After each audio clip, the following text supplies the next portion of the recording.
think would be the first quarterback that should come off the draft board, and what round do you recommend drafting quarterbacks? Yeah, the best part about this is fantasy football. This is not a debate about how the player is in real life. We're just using the numbers in many cases to guide us and influence our decisions. For me, it's Josh Allen, clearly as quarterback one going into this season for fantasy football purposes, even without Stephon Diggs and Gabe Davis and that new look wide receiver room. He's been the highest scoring player in all of fantasy football in 3 of the past 4 seasons. He had 15 rushing touchdowns last year, and 20 fantasy points in a game for a quarterback, good number. You're looking for 20 plus for these elite quarterbacks. He hit that number 13 times last year in 17 games played.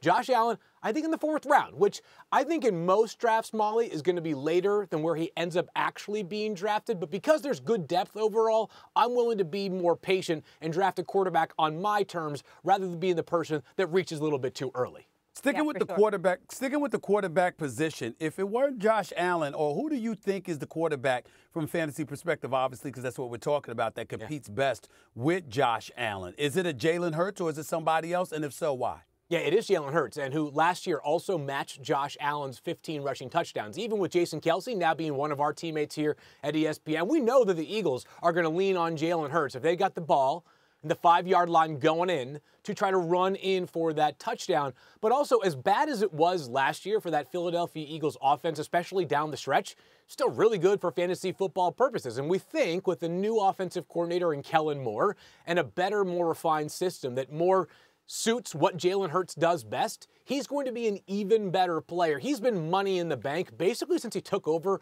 as a starter, replacing Carson Wentz way back when with Philadelphia. That should be the case once again here. Those guys are 1 and 2, and it's kind of a coin flip for who deserves to be the first quarterback taken.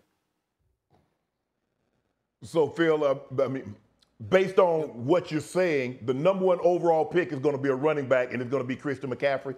That's correct. Yes, as long as you're not playing this season, then it's back to Christian McCaffrey. And this man played over 80% of the snaps, which back when you were playing, Shannon, that actually happened a decent amount, right? We are not in the era anymore of guys like Marshall Faulk or Edgerrin James or LaDainian Tomlinson, who played every single snap at running back. Christian McCaffrey is kind of a unicorn in that regard. He played over 80% of the snaps last season. And what's crazy for Christian McCaffrey is, relative to his own standard, he had only 4.3 catches per game last season, good enough for 67 in total.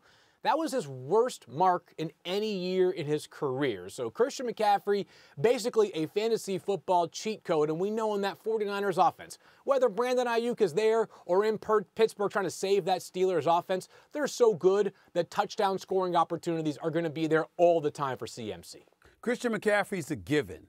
But reading my notes, everything that I've read, everybody's pointing to, if it's not Christian McCaffrey, of all the running backs that you would come up with, the name that everybody keeps mentioning is Breece Hall for the Jets. Why? Last year, even in a season in which Breece Hall had to kind of get sped up to work, right? Remember at the beginning of last season, the Jets had Dalvin Cook still on the roster, and he was playing a little bit early with Breece Hall getting his way back from that ACL tear. Breece Hall still managed nearly 1,600 yards from scrimmage and was the best pass-catching running back in all of football last season. Now, that may change as far as the pass catching is concerned because the Jets have an actual functioning offense this year, when last year they couldn't protect anybody, so it was just dump off left or dump off right was the play they were calling in the huddle.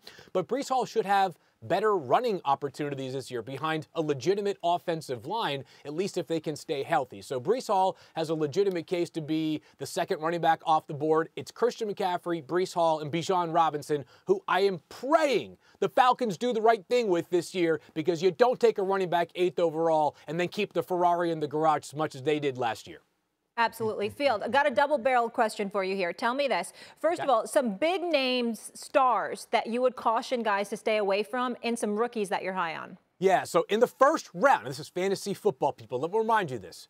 Jamar Chase is the guy that makes me a little bit nervous for this reason. The money isn't right now in Cincinnati. Our guy Adam Schefter said last night on TV that the situation involving Jamar Chase and his contract is more mysterious than maybe those relating to CeeDee Lamb or Brandon Ayuk. And so if you're taking Jamar Chase and his contract is not squared away by the time the regular season starts, he might not be on the field in week 1, and you're bypassing somebody like Justin Jefferson or Amon-Ra St. Brown or A.J. Brown, some of these unbelievably elite wide receivers who we know are going to be available when the season begins. So this is an opportunity cost. I love myself some Jamar Chase, but you cannot win your league in the first round of your draft, but you can possibly lose it.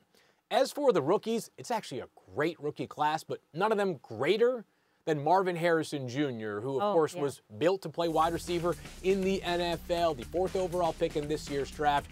The most pro-ready player in the NFL draft from this past year goes to Arizona, who desperately needs a #1 wide receiver with a capable quarterback in Kyler Murray. There were 10 total players last year that had 150 targets. Wouldn't surprise me if the list of 150-plus target getters in 2024 includes the great Marvin Harrison Jr. What is it that do you like Josh Jacobs? Do you like A-Chain, or because A-Chain got injured, got nicked last year? Because he had an outstanding season going.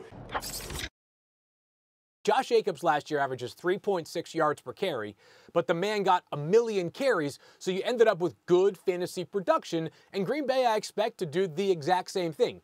Feature him a ton behind a much better offensive line in Green Bay than in Las Vegas. And oh, by the way, defenses can't just say if we slow down Josh Jacobs, we're going to be fine because they've got Jordan Love and all those great receivers.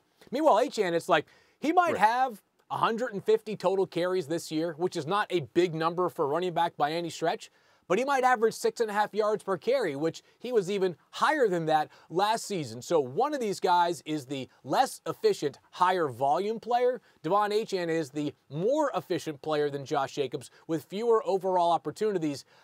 You might be on to something here, Shannon. I think you might be in National Fantasy Football. And by the way, you scored 2,199.9 fantasy points in your career. One of the all-time greatest fantasy tight ends of all time. You got eyes for this stuff because those two running backs, pretty similar value right there.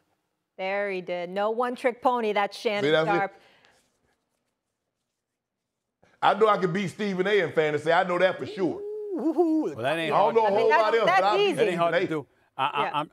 Y'all about to be careful about giving all of these superlatives, throwing them out to Club Shay Shay right there. Because let me tell you something right now. He's going to attach a check to everything. He's going to be like, really, I did that? Maybe I need more?